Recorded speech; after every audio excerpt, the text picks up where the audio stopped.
حابين نتشكر الشعب العراقي باسم طالبات وطلاب جامعة حلب. نحن هون بالاتفاق مع الحشد الشعبي العراقي عم نقدر نساعد المعونات ونأمن الاحتياجات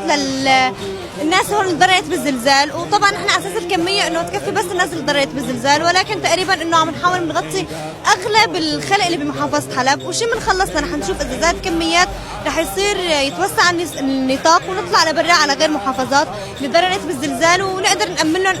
الشيء اللي بنقدر عليه. التأمينات بتكون هي عباره عن حليب وحفاضات غذائيه، معلبات، فرش حرامات، وحتى الاشخاص اللي معهم اعاقه عم نحاول نأمن لهم مراكز قدر الامكان، وحتى بيكون معنا سيارات اسعاف بحيث انه اذا كان في حدا بحاجه اي شيء نكون نقدر نساعده قدر الامكان. وشفت عينكم مثل ما عم بتشوفوا انتم انه الحشد العراقي هون ما عم يقصر،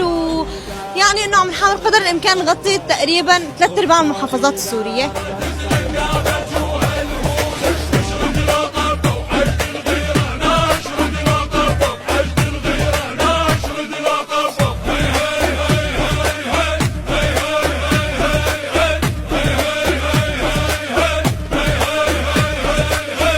مديرية التموين النقل قامت بمساندتنا أيضا من ضمن الحملة، وكان لها دور كبير عبارة عن سلل غذائية وصحية وطبية، وساندونا من بداية الحملة التي قمنا بها نحن والحشد الإغاثي إلى تاريخ هذه اللحظة.